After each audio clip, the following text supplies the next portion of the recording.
मंगलाचरण करेंगे। ओम नमः सिद्धेभ्याय जय श्री ओम नमः सिद्धेभ्याय जय श्री ओम नमः सिद्धेभ्याय। मंगलम भगवान वीरो मंगलम गौतम गणी मंगलम कुंद कुंदाद्यो जैन धर्मोस्तु मंगलम।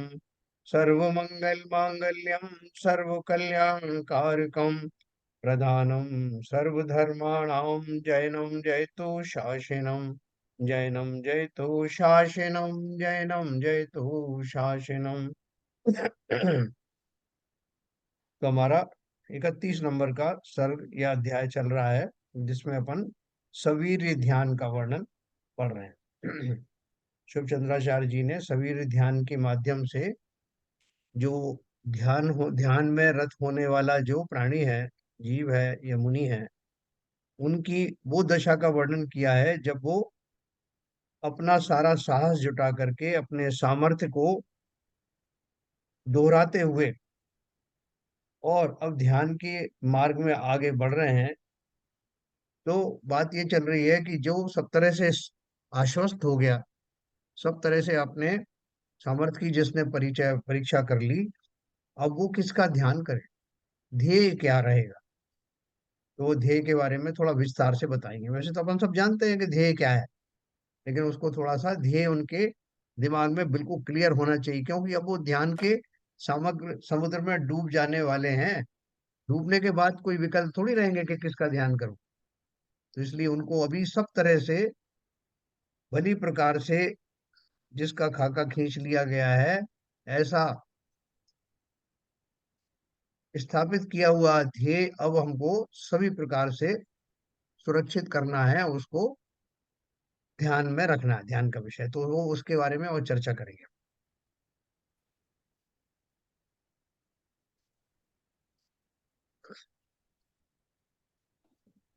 देखिए, अपन ने कल 20 दोहे तक पढ़े थे। एक्चुअली 2 दिन तक लगातार हमने ये 20 तक पढ़ा। अभी 21 में हम पढ़ेंगे। त्रिकाल विषयम साक्षात् शक्ति विवक्षया सामान्येन नयनेकम परमात्मान मामनेत। क्या इसका अर्थ है? शक्ति और व्यक्ति की विवक्षा से, तीन काल के गोचर साक्षात सामान्य नय से, यानी द्रव्यार्थिक नय से एक परमात्मा का ही ध्यान करें, अभ्यास करें। है ना? शक्ति और व्यक्ति अपन ने कल पढ़ा ना, कि जो जिनेन्द्र देव हैं या अरहंत और सिद्ध हैं, उनका वो अनंत चतुष्टय व्यक्त हो गए, पूरी तरह से डेवलप हो गए।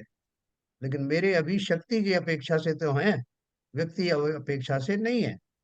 तो बोल रहे हैं शक्ति और व्यक्ति की विवक्षा से तीन काल के गोचर साक्षात सामान्य नय से एक परमात्मा का ही ध्यान करे, अभ्यास करे। ठीक है, ये द्रव्यार्थिक न्याय की बात हुई। द्रव्यार्थिक न्याय कैसे कहते हैं? वो जो जीव द्रव्य है, जो आत्म द्रव्य है, उसके बारे में ही बात करना है, अभेद रूप से। वो संसारी है या असंसारी है, इसका भेद नहीं। देखो, भावार्थ में ही लिखा है, यद्यपि संसार मुक्त की अपेक्षा से, यानी संसार और मुक्त की अपेक्षा से आत्मा में भेद नय से भेद है, तथापि शक्ति और व्यक्ति के सामान्य नय की विवक्षा से त्रिकालवर्ती आत्मा तो एक ही है। संसारी और मुक्त का भेद नहीं करना, अर्थात संसार अवस्था में तो शक्ति रूप परमात्मा है और मुक्त अवस्था में व्यक्त रूप परमात्मा है। अभेद नय की अपेक्षा आत्मा में भेद नहीं है। इस प्रकार संसार अवस्था में भी आत्मा को सिद्ध समान ध्यान।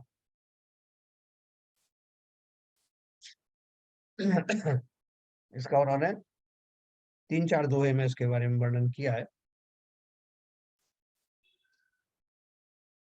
साकारम अब ये निर्गताकारम। क्लियर नहीं हुआ, थोड़ा सा डिटेल बताएं, थोड़ा डिटेलिंग करें। हाँ, देखो इसमें ये क्या बताया,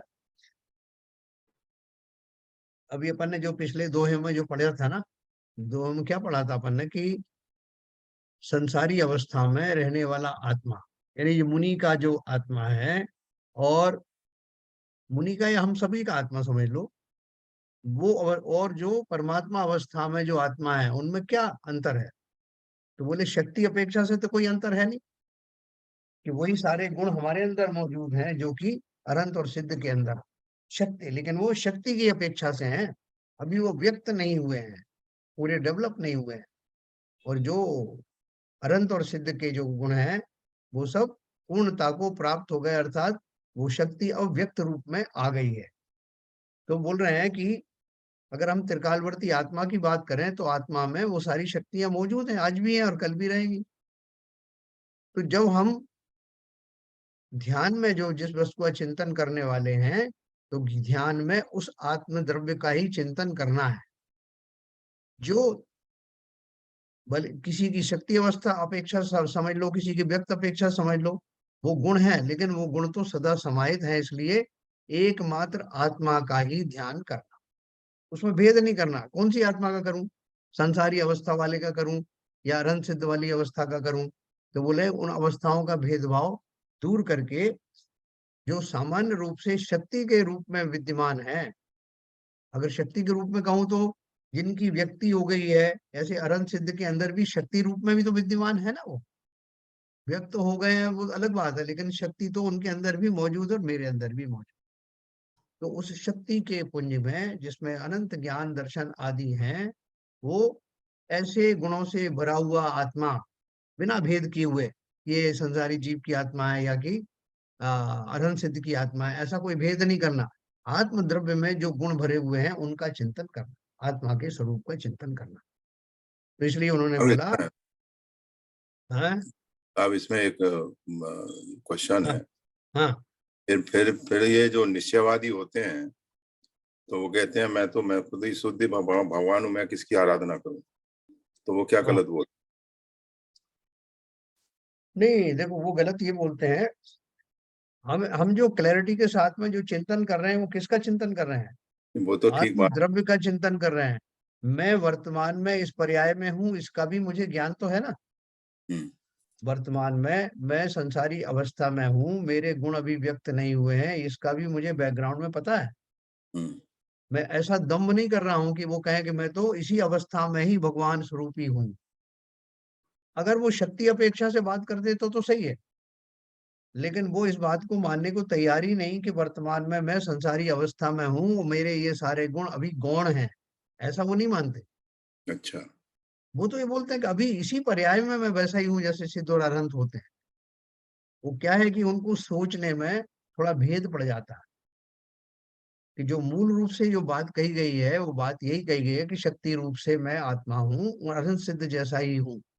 लेकिन वहां उनको बताते बताते या समझ में आते आते उनको ये थोड़ा सा कंफ्यूजन हो जाता है कि परमात्मा की अपेक्षा से बताने का अर्थ क्या है।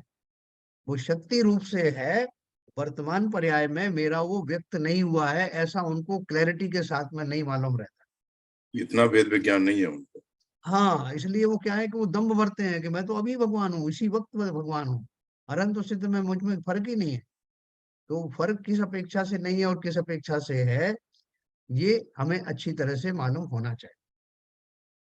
एक तो ये बात है। दूसरी बात ये है कि जो अपन अभी जो दोहे पढ़ने वाले हैं, उनसे आपको और क्लैरिटी आ जाएगी कि भले ही मैं शक्ति अपेक्षा से वो आत्मद्रव्य हूँ जो त्रिकालवर्ती गुणों का आधारी है, वो जब संसार से पार होने वाली अवस्था में पहुंच जाता है तब भी वो गुण उसमें रहते हैं, और वो गुण तो आज भी मौजूद है।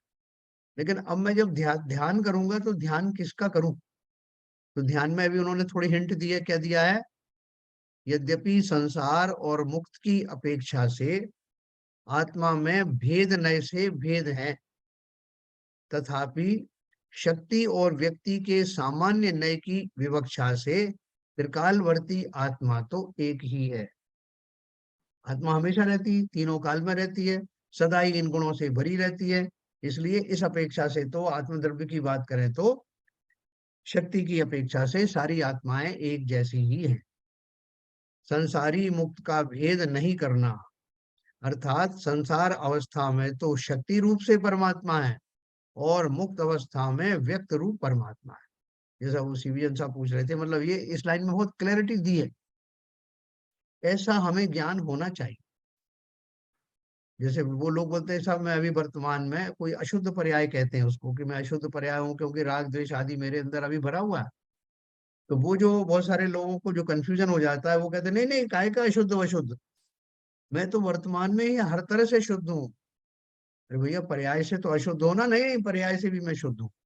ऐसा जो उनके अंदर में जो गर्भोक्ति हो जाती है, उसमें वो इस सब जो यथार्थ है उससे मुंह मोड़ लेते हैं।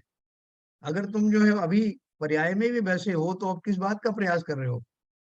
हम शक्ति तो रूप इसमें से जो जो है, लिखा है, भेद नहीं करना, जब भेद करेंगे तभी तो ये चीज समझ में आएगी नहीं कि नहीं, जो ये बोल रहे हैं। त्रिकालवर्ती आत्मा है वो, उसका स्वरूप ये है, और मैं जो संसारी अवस्था में हूँ मेरा स्वरूप ये है, जो कि आवरण से है। तो ये मैं भेद कर रहा हूँ, डिफरेंस मैं समझ रहा हूँ, तभी तो मैं फिर त्रिकालवर्ती आत्मा के का ध्यान करूंगा।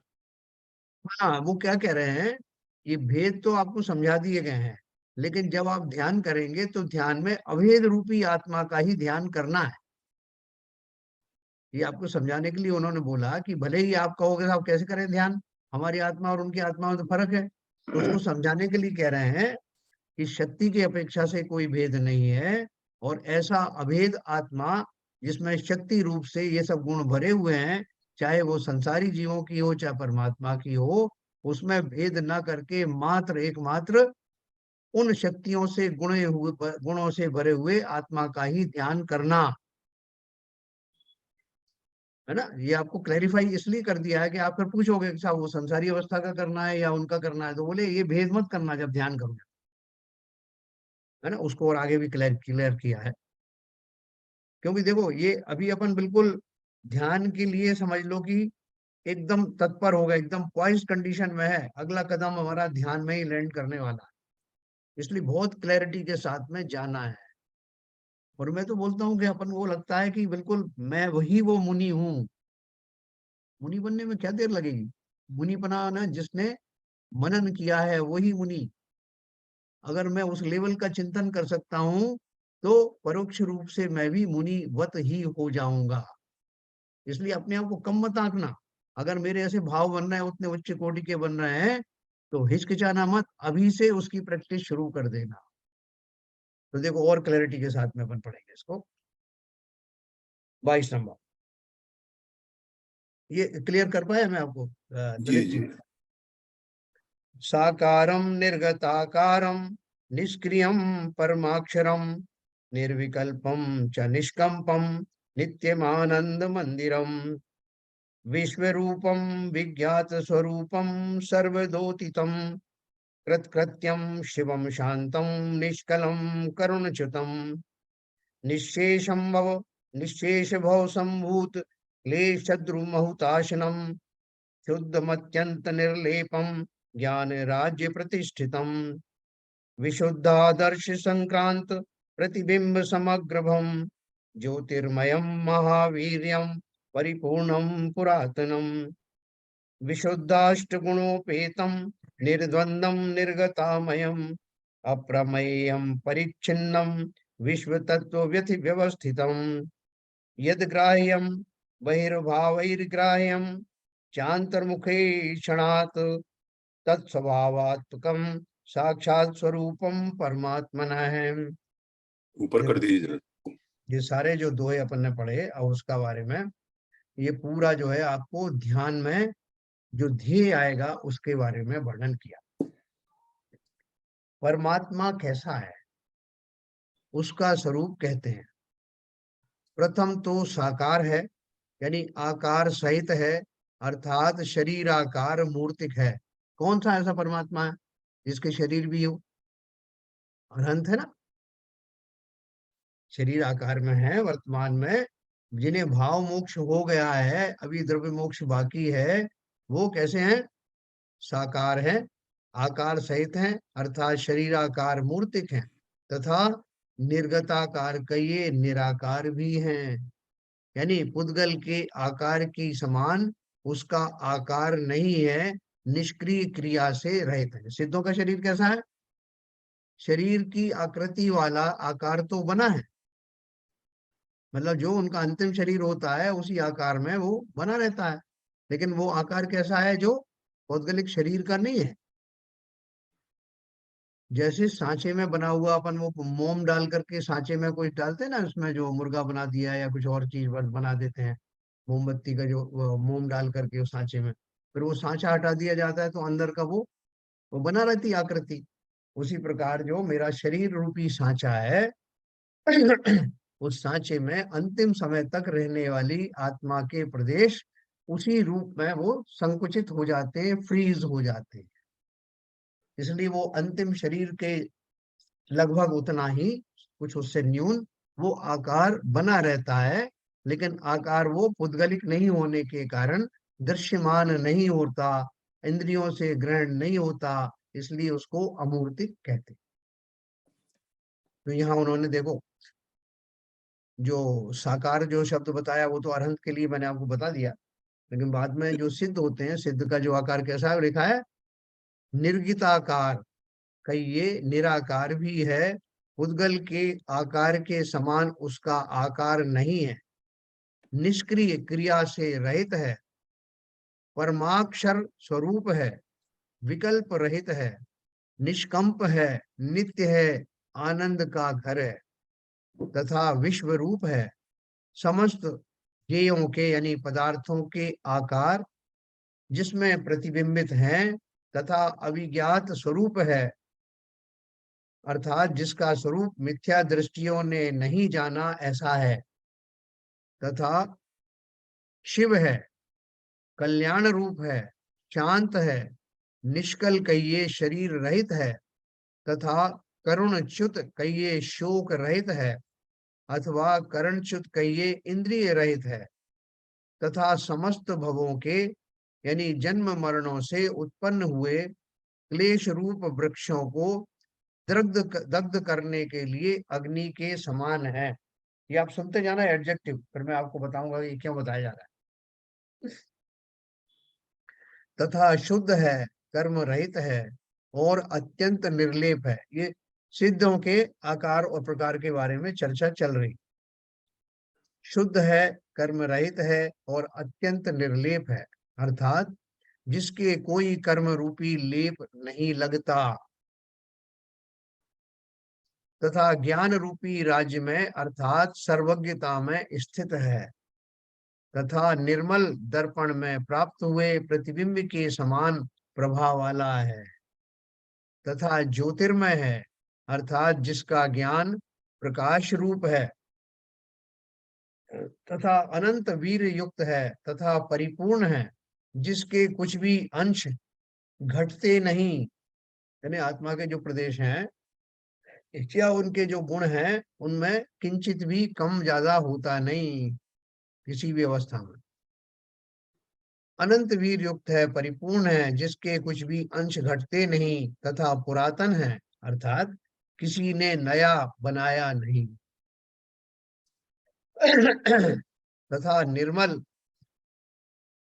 सम्यक आदि अष्ट गुण सहित है, निर्द्वंद है, रागादिक से रहित है, रोग रहित है, अप्रमेय है, अर्थात जिसका प्रमाण नहीं किया जा सकता, तथा परिज्ञात है। वो आपको उसको किसी से कल्पना भी नहीं कर सकते कि किसी से तोले साहब उसके लिए कोई प्रामाणिक वस्तु लाओ उससे मैं इसको कंपेयर करूंगा, स्वयं में प्रमाण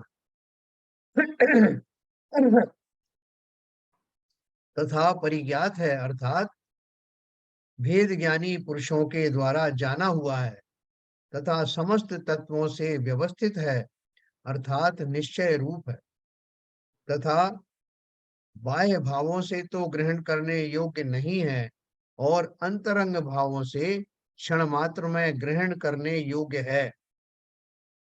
इस प्रकार परमात्मा का स्वरूप है, सो यह स्वरूप संसार अवस्था में तो शक्ति रूप है और मुक्त अवस्था में व्यक्त रूप है, ऐसा जानकर ध्यान गोचर करना चाहिए। देखो अभी जो कुछ मैंने इसमें डिस्क्रिप्शन दिया, वो डिस्क्रिप्शन से आप भलीभांति सहमत हैं कि कहीं कोई शंका है आपको जो कुछ उसका वर्णन किया?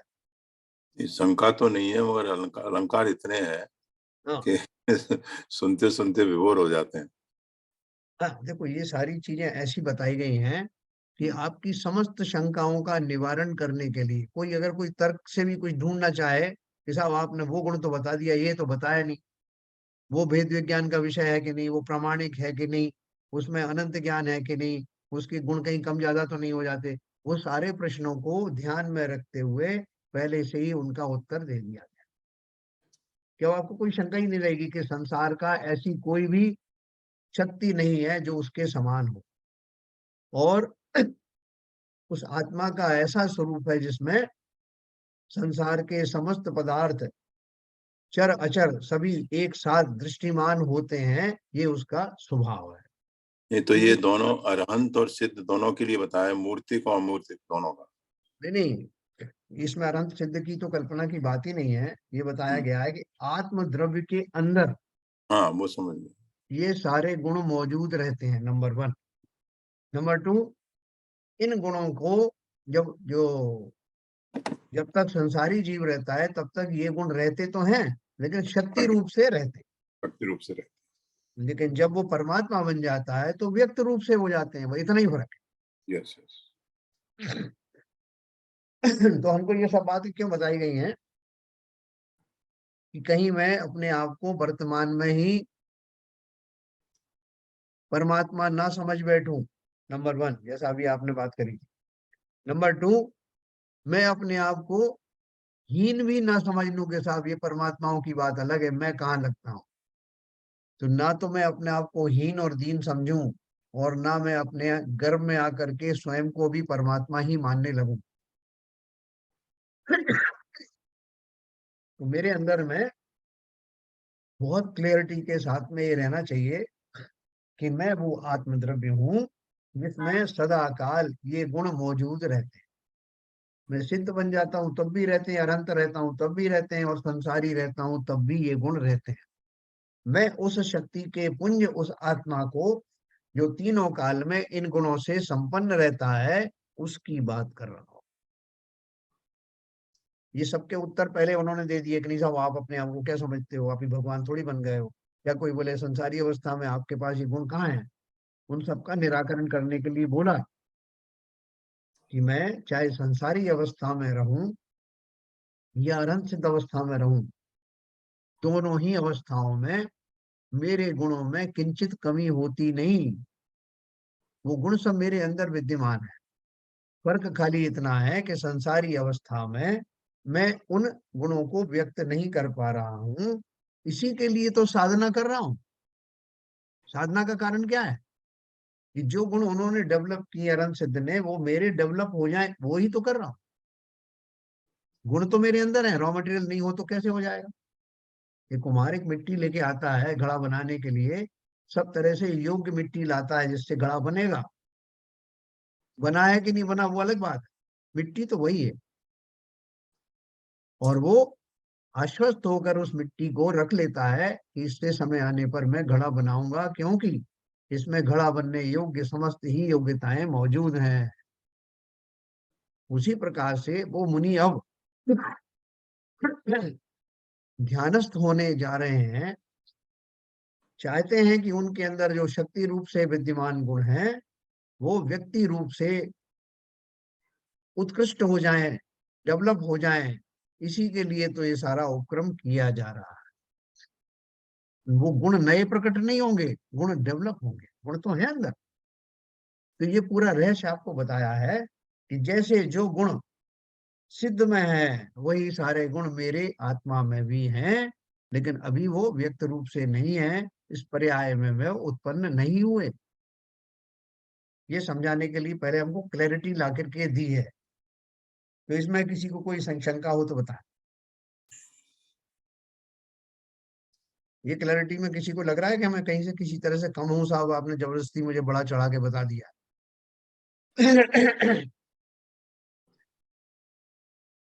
आपका देखो, टाइम हो हाँ टाइम हो रहा है। अभी तो जो अवस्था है जीव की हमारे अपनी, हाँ तो उसमें तो ज्ञान पूरा है नहीं। तो जो ये ये जो छिपे हुए ज्ञान है, हाँ वो आपने बताए जो शक्ति में है, लेकिन सुबह हुए। हाँ तो अब आपने बताया तो हमने मान लिए।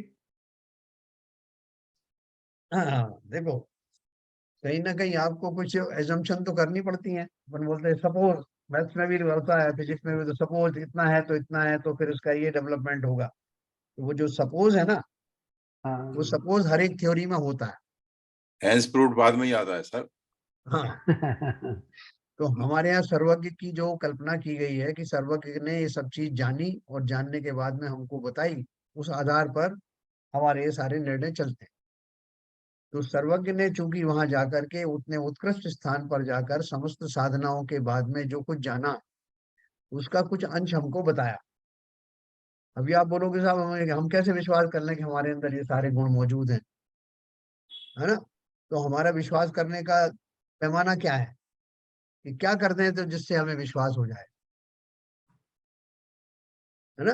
तो उसके बहुत सारे जो हैं वो एग्जाम्पल्स हैं जिनके माध्यम से हम उन नयों के माध्यम से उस प्रमाण की ओर जा सकते हैं। और सबसे पहले तो मान्यता में हमें सर्वज्ञ को मानना पड़ेगा। और जो सारे ग्रंथ लिखे गए हैं सर्वज्ञों ने के द्वारा ही प्रणीत है, उनकी दिव्य ध्वनि के आधार पर लिखा गया है, इसलिए ये तो हमें मानना ही है। मानने के बाद में बहुत सारी छोटी छोटी चीजें हैं जिनके आश्रय से हमें ये विश्वास होता है कि मैं अवश्य ही उन प्रसिद्ध ज्ञानादि गुणों का धारी हूँ। जब मैं कौमा में चला जाता हूँ या जब मुझे कुछ भी समझ में नहीं आता, तब भी मुझे ये तो समझ में आता है कि मुझे कुछ समझ नहीं आ रहा। वो ज्ञान कहाँ से आया? तो साहब मेरे हाथ पैर काम नहीं कर रहे, मुझे आंख से कुछ दिखाई नहीं दे रहा साहब, मेरे हाथ पैरों में बहुत तकलीफ है, ये कौन जान रहा है? जब आपके हाथ पैरों में जान नहीं है, आपको लग रहा है मैं कुछ नहीं जान रहा हूं, तो ये तो जान रहा हूं ना कि मैं कुछ नहीं जान रहा। समस्त घटनाओं में, समस्त जगहों पर, हर पर्याय में जो जीव दिखाई देते हैं उनमें किंचित ज्ञान का मौजूदगी दिखाई देती ना। एक चींटी भी होती तो गर्मी पा करके पीछे हट जाती। और दूसरे जो जीव हैं उनके अलग अलग आप जो है देखेंगे तो ये सिद्ध हो जाएगा कि उनमें ज्ञान आदि, चेतना आदि अवश्य हैं, जिनके माध्यम से वो पहचाने जाते हैं और स्वयं ही भागदौड़ करते हैं।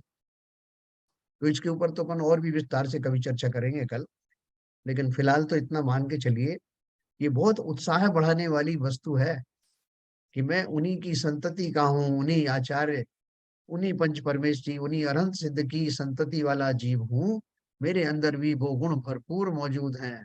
भरपूर क्या, उतने ही हैं जितने उनके अंदर है।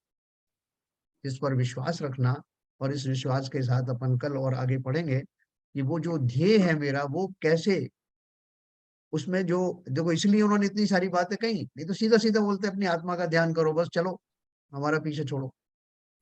लेकिन वो जो आत्मा है, उस आत्मा के बारे में जब तक आपको भरपूर नहीं बताया जाएगा तब तक आप उसको विश्वास नहीं आएगा, और कभी भी शंकालु हो जाओगे। अप्रिशिएट नहीं करोगे। हैं? अप्रिशिएट नहीं करोगे। नहीं करोगे, तो वो शंकावान ना हो जाओ, इसलिए उसके पहले ही आपको आश्वस्त किया जाएगा। या आप बोलोगे नहीं साहब अब मैं बिल्कुल आश्वस्त होकर के उस ध्यान के सागर में समाने जा रहा हूं। तो ये विश्वास को दिलाने के लिए हमने ये दोहे पढ़े। कल अपन इसकी और विस्तार से चर्चा करेंगे। अभी थोड़ा समय हो गया, तो जिनवाणी की स्तुति करेंगे।